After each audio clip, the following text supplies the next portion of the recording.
Hey guys, what's going on? Coach Justin here from Ultimate Baseball Training, and in today's video I have a great baseball throwing progression series that I think every baseball player out there should be doing, okay? So I think it's really important to have some sort of a routine and do some sort of a progression when you get to the yard.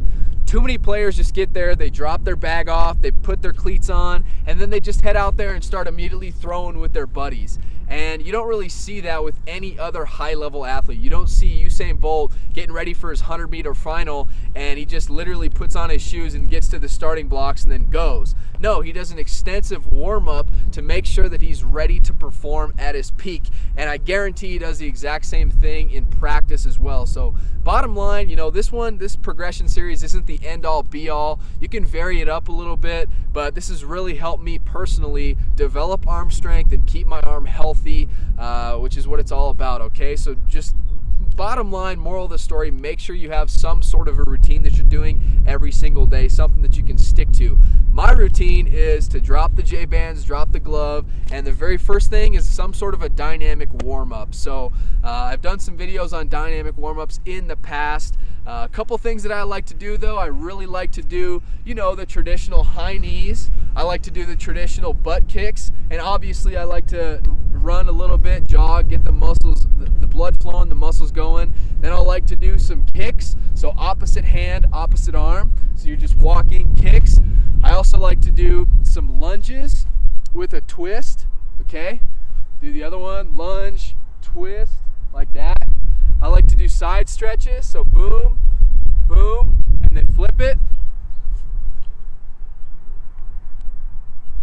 Just like that. Bottom line though, it's about getting some blood flowing, getting your body ready to throw. You don't throw to get ready, you get ready to throw. So that's thing number one, the dynamic warm-up. If you have a foam roller, that's great. First thing though, get the blood flowing, jog to the fence and back, and then start doing some high knees, some butt kicks, things like that. Get your body going. This should take 5 or 10 minutes, and you should have a sweat going by the end of it. You should be ready to perform at your best. After the dynamic warm-up, then I like to grab the J-bands, okay? So I'm not gonna go through a full extensive J-band workout today, but I have some other videos where I talk more about specific J-band exercises that you can do, but these are great. You can find them online. Tell them that Justin from Ultimate Baseball Training sent you, but these are awesome. It's just surgical tubing. You hook it up to the fence, and there's a variety of different things you can do. It's really going to help you with your rotator cuff and your arm health, and it's going to keep you safe, okay? But plenty of different things. You can do internal and external rotation down here. You can do internal and external rotation up here. You can do what I like to call touchdowns like this. You can do your full throwing motion with the J-bands. You can do what I like to call rotator cuff burnouts, where you start like this and you bring them up like this, so your thumbs are down and then thumbs go up. Lots of different things you can do with the J-bands, but that's the progression so far, the dynamic warm-up and then the J-bands. Then from that point, your body's feeling good, you're sweating, the blood is flowing, your rotator cuff is ready to go. Then it's time to grab our glove and our baseball and a partner.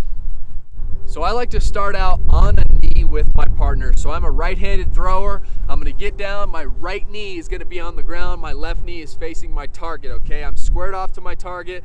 My toe is pretty much pointing at my partner.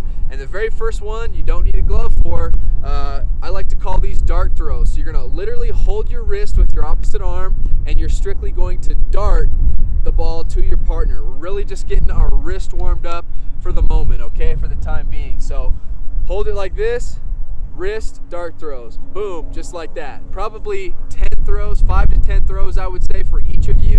And then from there you go from holding the wrist to holding the elbow. Okay, so now we get our elbow and our wrist a little bit more involved, all right? So 10 throws like this, and then from there you can be on your knee and you can do more of a full throwing motion, okay? Really just getting long with our arm circle, stretching everything out. We're just getting warmed up here, all right? So this is on the knee. That's the first throwing part of this progression.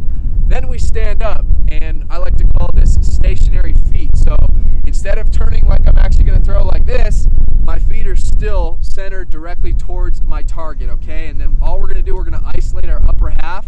So you could start out just throwing like this without even turning your shoulders, okay? Really working on our rotator cuff, getting everything loose. Then we can start doing turn and throw.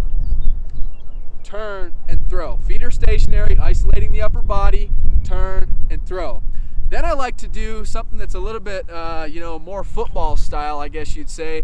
I learned this is a quarterback progression drill, but I've implemented it personally because I really think that it helps with those awkward throws that you sometimes have to make on a baseball field. So this is reverse throws, and I'm going to turn this way, and I'm actually going to start like this and completely turn my shoulders to you and then make a throw. This is great for infielders because you're always off balance and making awkward throws, and so this is going to help you to learn how to do that a little bit better, and it's really just a great stretch out kind of throw. So again, like this, turn, throw. So I recommend making 10 throws at each one of those, and then from there, the next phase, we're going to back up a little bit more. You should be at probably 70, 80, 90 feet at this point. Then we can start doing what I like to call rocker throws. So we're not doing our traditional step and throw yet. That'll come. We're just turning towards our target, okay? I'm making sure my feet are square, my knees are square, my hips are square, my shoulders are square towards my target, and these are rocker throws. So what I'm going to do is I'm going to rock forward and back and forward and back and then make a throw. Okay, you can vary the amount of times you rock, but it's really just about momentum.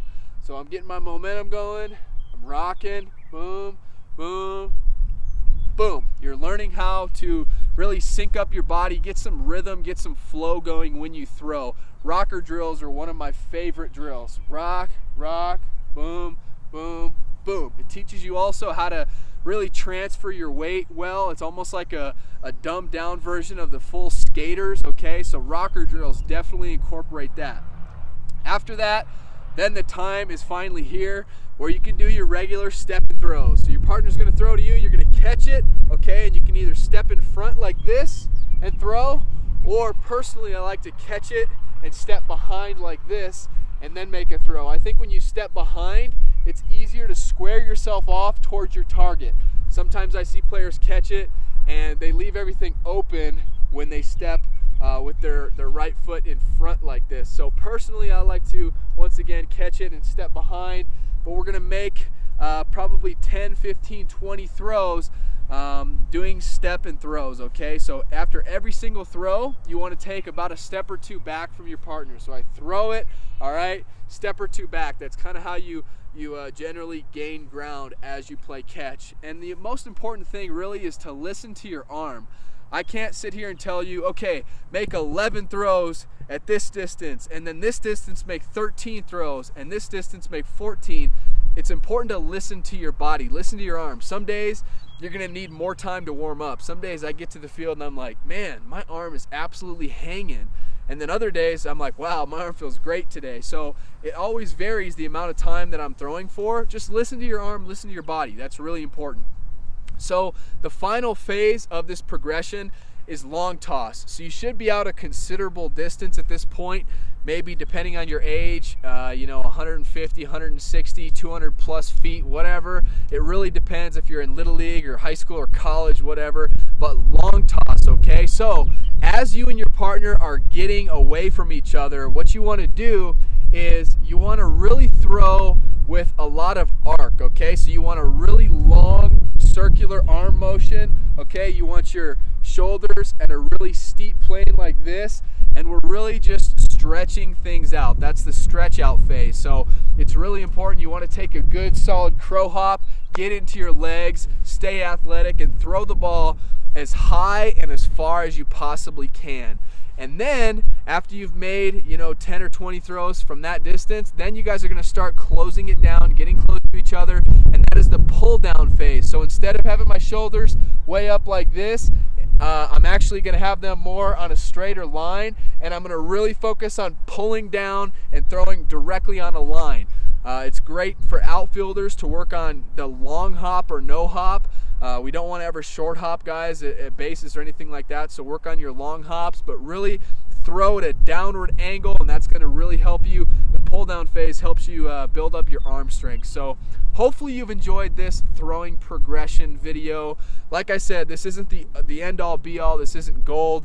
but this is a starting point. So incorporate what you like, mix and match some different things that you may already be doing, but it's important to have a routine when you get to the field. Don't just start throwing, okay? So if you've enjoyed this video, leave me a thumbs up, get in the comments section below, let me know what you want me to make future videos about, and as always, if you're not already, be sure to subscribe to our channel. And I actually have a free throwing workout. If you want to improve your throwing velocity, you want a full step-by-step, day-by-day workout, then click on this image right here. That'll take you to my website. All I need is your email address, and I'll immediately send you that free throwing workout. That will not work on a mobile device, so if you're on your phone, just click on the very first link in the description.